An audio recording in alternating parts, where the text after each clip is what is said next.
之前有一期视频，我总结了这个版本的强势打野，其中就有猴子。有水友问我你平时也不玩，你为什么要说他强势？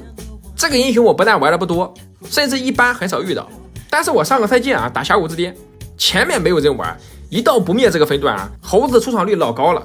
并且表现都不差，是少有的在不灭局里对面抢到男刀了，队友拿这个英雄居然能反制，所以这个英雄他是强势英雄，只是不知道什么原因他只适合峡谷之巅分段高的对局，并且我看胜率榜他的胜率也不低，所以他是一个被人忽视的强势英雄，可以拿去练一手。反正打峡谷之巅你得练，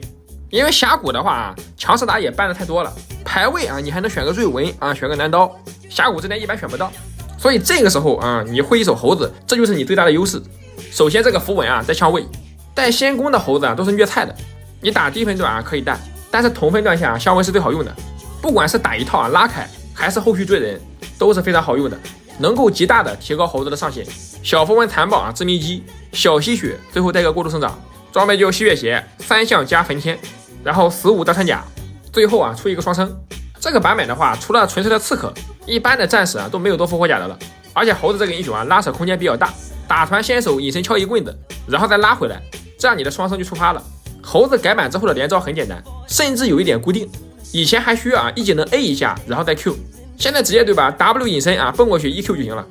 让假猴跟着你快速出棒就可以了。唯一需要注意的就是控制这个假猴的位置，就是你开 W 之前，你的移动摇杆往哪边滑，你的假猴就往哪边走。逆风的情况下需要用这个技巧去探草。我就有一次关键时刻逆风局，用这个假猴骗了对面兵女的大，然后最后一波团赢了就翻盘了。所以这个技巧是很重要的，逆风局全靠假猴。至于有人问我那个猴子能出饥客吗？饥客这个装备前2年出的话性价比很高，但是它那个伤害没有加成，越到后面越疲软，所以我的建议还是别出了，越到后面性价比越低，除非你有打算我就是搅屎棍我不 C， 那这样的话可以出。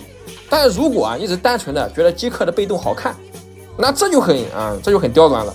你还别说，以前我玩端游就喜欢出一些5颜6色的装备，因为那样看起来很帅。然后就是这个大招，猴子的大招一般来说不需要转完，你只需要击飞之后呢手动取消跟上平 A， 击飞之后后续的伤害很低的，还不如平 A 来的实在，所以一般都是 EQ 完了击飞，然后取消再 A 一下，2转大再击飞，没必要一直转。打团的思路一般都是隐身先偷后排，敲他一棍子触发相位，然后开大拉回来，顺便击飞对面前排保自家后排。而且很多刺客都很怕猴子，你不管是强势的男刀还是幽默飞镖人，只要他们想进场切后排，猴子什么都不用干，就直接开大，进来就被击飞，然后就被激活秒。所以有时候猴子没必要先打 EQ， 他冲过来我们就转，这样那些刺客就很难受。现在不管是上单还是打野猴子的加点都是主 Q 负 E 的。以前老猴子你可以主 E 负 Q， 现在 Q 技能伤害高所以说主加 Q 技能，毕竟回血没了伤害能不高吗？不过下个版本耐久度提升了，整体都变肉了对于现在的猴子来说反而不如这个版本。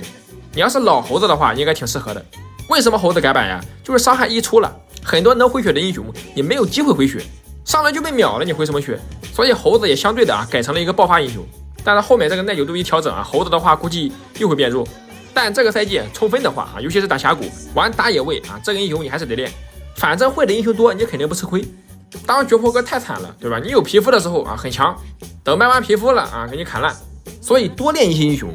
即便有几个被砍了问题也不大，你可以玩其他的。另外我自己在体验服玩了，这个耐久度一提升你别的不说卡莎狗更猛了。这个英雄真的很无解，5秒版本它能出肉，耐久度版本它能打肉，就很无解我已经想象到下个版本卡莎带个露露，一个人操作你们5个。至于刺客的话，秒人确实没有那么容易了，但是杰哥是个例外。作为一个玩杰的，我不求杰能秒人，我只求其他刺客跟杰一样都秒不掉，这样我的心里就好受不少。毕竟杰位移多